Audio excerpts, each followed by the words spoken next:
Bonsoir, professeur. Je suis l'étudiante Laetitia Tom et je suis là pour vous faire part de mes résultats de recherche pour les travaux concernant la simulation avec le offloading. Donc, pour commencer, nous savons que dans la qualité de service, le principal obstacle était celui de la congestion des données parce que à un niveau pour le transfert des paquets, il y avait saturation. C'est de là qu'est né le offloading. Ça veut dire quoi? Ça veut dire qu'au départ, on avait pour le transfert des données uniquement la voie tracée avec mon curseur. Donc, on passait par le InnodeB pour pouvoir arriver à l'utilisateur. Sauf que quand on s'est rendu compte qu'au bout d'un moment, le transfert des paquets commence à être compliqué, il a été créé cette autre voie, la voie du Wi-Fi app, pour atteindre l'utilisateur. Comment ça se passe? Au départ, on a toutes les données qui passent par cette voie-ci, celle du InnodeB. Mais lorsqu'il y a congestion, lorsque le transfert commence à être compliqué, il y a aussi cette voie-ci qui entre en jeu. Donc, les paquets prennent deux chemins différents. Voilà le premier chemin et voilà le deuxième chemin. Je m'en vais là au slide suivant pour expliquer comment est-ce que sont choisis ces chemins. Dans ce slide-ci, il y a, disons, plusieurs conditions qui entrent en jeu. Il y a d'abord la condition du protocole, ensuite la condition du débit pour déterminer le chemin par lequel on passe. Au départ, on arrive ici, on arrive là et on choisit le protocole. Si c'est le protocole UDP, voilà le chemin emprunté. Si c'est le protocole, pardon, TCP, voilà le chemin qu'on choisit. Lorsqu'on choisit le protocole UDP, il y a aussi le débit qui entre en jeu. Ça veut dire que lorsqu'on est supérieur à 1 mégabit par seconde, on utilise le réseau Wi-Fi.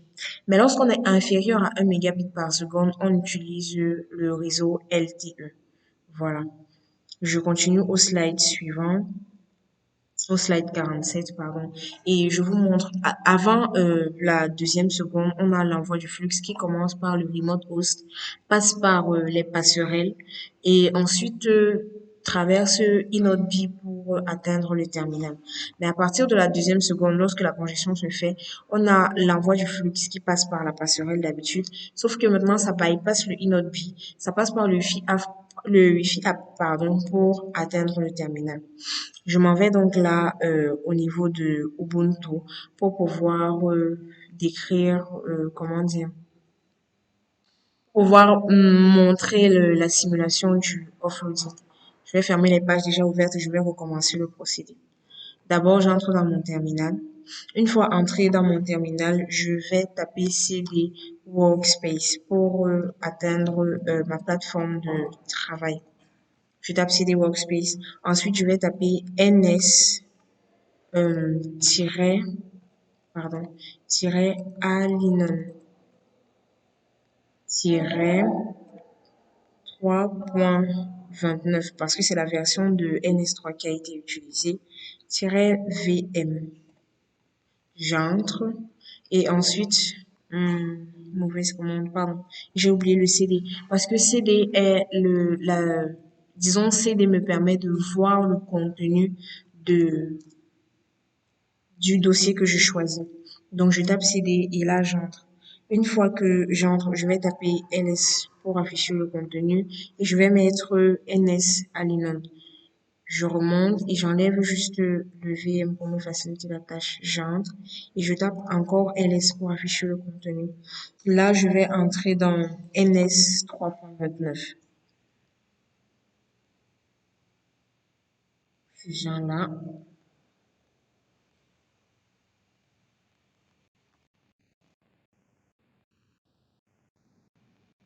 Et j'efface. Je n'oublie pas d'effacer le VM. Et je viens mettre CD parce que mon objectif est de voir le contenu. Voilà. Une fois que c'est fait, je vais maintenant taper la commande pour pouvoir montrer comment est géré le flux. Je tape dans la commande ./waf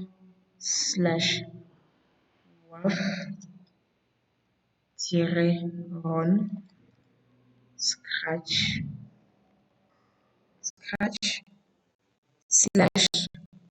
/mémoire.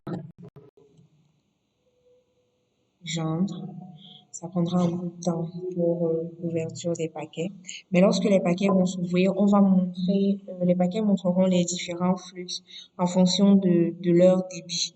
Voilà. On remarquera au bout d'un moment que les protocoles utilisés vont changer, ainsi que les débits concernés.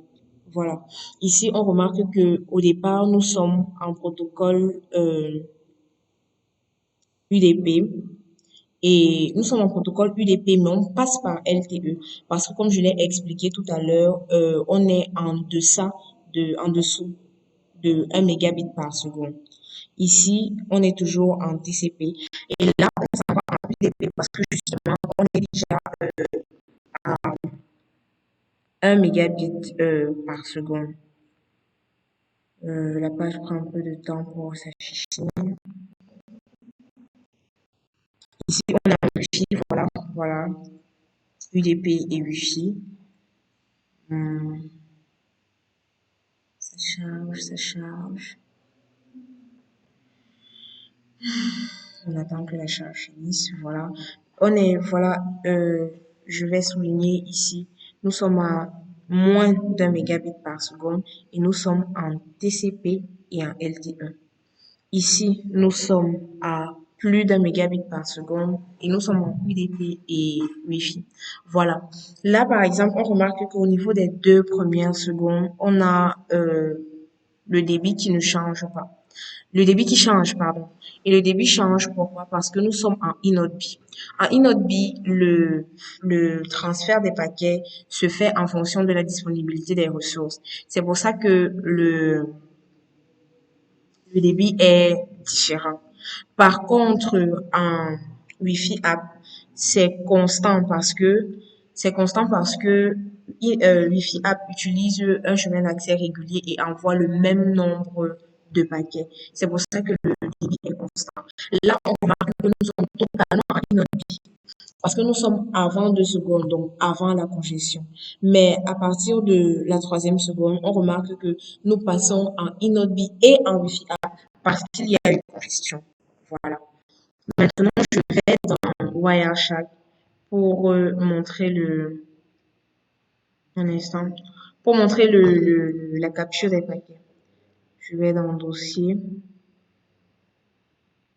je cherche Workspace. J'utilise le même chemin d'accès que tout à l'heure. Donc, je vais encore dans NSAdinone 3.29-VM.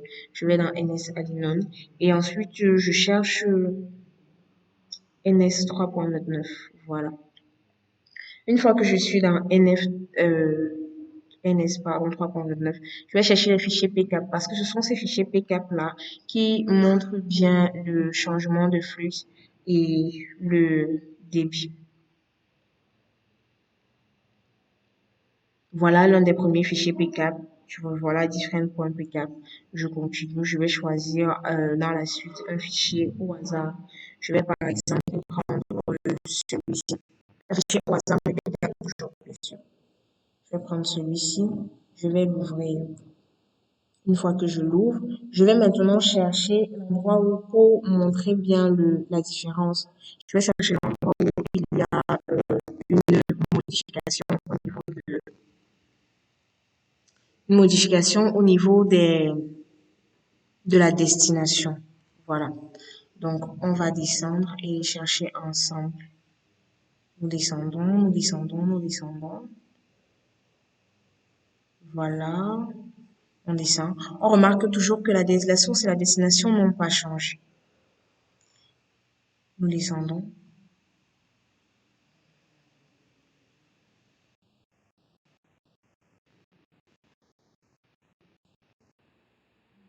Voilà. Nous continuons de descendre. Ah, nous allons remonter parce que nous avons constaté que la destination, elle, a changé. Nous remarquons que à 1.88, 96, 67, la destination a changé. La destination a changé pourquoi? Parce que au départ, avant cet instant-là, nous étions en inode B uniquement. Que je revienne sur le PowerPoint. Je cherche le slide 40.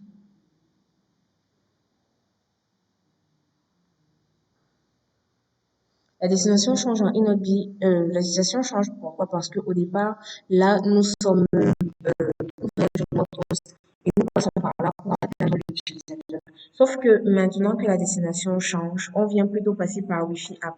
En passant par Wi-Fi app, on bypass le inaudible. C'est pour ça qu'on dirige directement ici sur le 10.1.0.4. C'est pour ça que la destination ici a changé. Donc voilà, on passe de 7.0.0.2 à 10.1.0.4. Voilà. Maintenant,